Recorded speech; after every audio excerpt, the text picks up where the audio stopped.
اور اس مطلب ٹیلیفونیکلی کے جو ٹرانسکرپٹ ہے وہ بھی اس میٹنگ میں پیش کی ہے، اور جنرل ملی نے اس بات کا اقرار کیا کہ ان کی نینسی پیلوسی سے بات چیت ہوئی تھی۔ نینسی پیلوسی ان دنوں اس بات پر فکر مند تھیں کہ صدر ڈونلڈ ٹرمپ، جن کی ذہنی حالت قدرے ٹھیک نہیں لگتی اور وہ جذباتی پن کا شکار ہے، تو کیا وہ کہیں نیوکلیئر حملے کی کسی بھی ملک پر اگر وہ کریں تو کیا امریکہ کی جو نظام ہے وہ اس میں مطلب اس کی سلامتی کے کیا ہے۔ تو جنرل ملی نے نینسی پیلوسی کو بتایا کہ بالکل کس امریکی ایٹمی حملے کا جو اس کی ساری جو ہے اختیار وہ صدر کے پاس ہے، لیکن ویسا بھی نہیں ہے کہ کوئی اکیلے ان کے پاس ہے، اس کا ایک مروجہ اور ایک پیچیدہ سسٹم ہے، اور اس سے مطلب ریلیٹڈ اور بھی بہت سارے لوگ اس سے ملوث ہیں۔ نینسی پیلوسی سے انہوں نے واضح کیا کہ وہ اس پوزیشن میں تو نہیں ہے کہ صدر کی ذہنی حالت کے اوپر کوئی بات کر سکیں، لیکن انہوں نے امریکی جنرل کو طلب کیا تھا اور انہیں بتایا کہ انہیں ایسی اگر کوئی صورتحال ہو تو انہیں باخبر رکھا جائے۔ اس کے علاوہ جنرل ملی سے جو شدید ترین مطلب جرا تھی وہ تھی افغان انخلا۔ امریکی سینیٹر نے ان میں آڑے ہاتھوں لیا کہ اس سارے کے باوجود یہ اس میں مسائل کیوں آئے۔ تو امریکی افغانستان سے امریکی انخلا کے دوران طالبان کا کابل پہ قبضہ، اور اس انخلا کے دوران ISIS کا افغانستان میں کابل ایئرپورٹ پر حملہ، جس کے نتیجے میں امریکی فوجیوں کے ساتھ ساتھ افغان شہریوں کا جانی نقصان ہوا، وہ بڑا ایک اہم ایشو تھا۔ جنرل مارک ملی اور لارڈ جے آسٹن کو کڑے سوالات کا سامنا کرنا پڑا، اور انہیں امریکی سینیٹرز نے شدید ترین تنقید کا نشانہ بھی بنایا۔ سب سے بڑا ایشو یہ تھا کہ امریکی فوج اس حوالے سے یہ کیوں نہ باور کر سکی کہ افغانستان میں طاقت کا جو خلا ہے اس میں مطلب طالبان کی کیا پوزیشن تھی۔ جنرل مارک ملی اور لارڈ جے آسٹن نے برملا اس بات کا اعتراف کیا کہ حقیقی طور پہ وہ اس چیز کو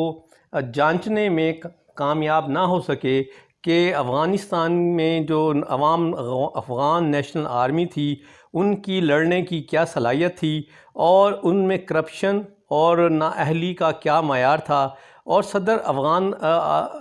صدر اشرف غنی کی طرف سے بار بار کمانڈ میں تبدیلی اور پوسٹنگز کے نتیجے میں ان کے مورال کا کیا لیول تھا۔ اور اس بات پہ بھی جو جنرل مارک ملی کو بھی شدید تنقید کا سامنا کرنا پڑا کہ ISIS کے حملے کے نتیجے میں ہونے والے نقصان کے بارے میں وہ کوئی خاطر خواہ انتظامات نہیں کر سکے۔ جنرل مارک ملی اور لارڈ جے آسٹن اس بات کے قائل تھے کہ انہوں نے امریکی صدر جو بائیڈن کو تجویز دی تھی کہ افغانستان میں 2500 کاؤنٹر ٹیررزم فورس کو رکھا جائے، لیکن صدر جو بائیڈن نے اس بات کو نہیں مانا، اور اس بات کے جواز میں کہ آیا وہ اس میں کیوں کامیاب نہ ہو سکے، تو انہوں نے کہا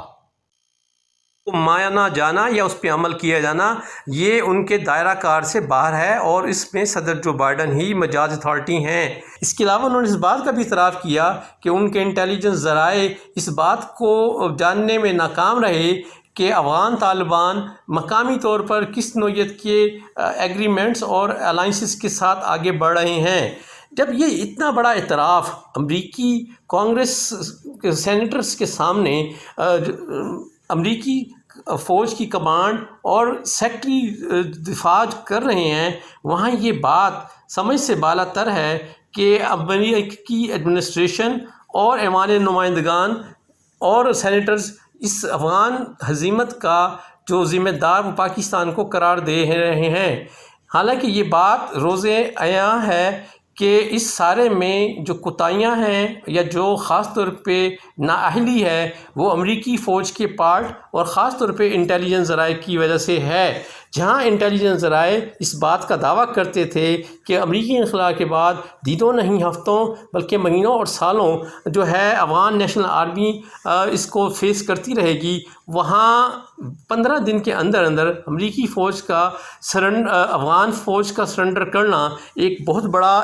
مہمہ ہے۔ تو یہ تھا ناظرین آج کا ادریس الرحمن یوٹیوب کا ویلاگ۔ امید ہے کہ آپ کو یہ پسند آئے گا، تو آپ کو پسند آئے تو شیئر کریں، اپنا فیڈ بیک دیں، اور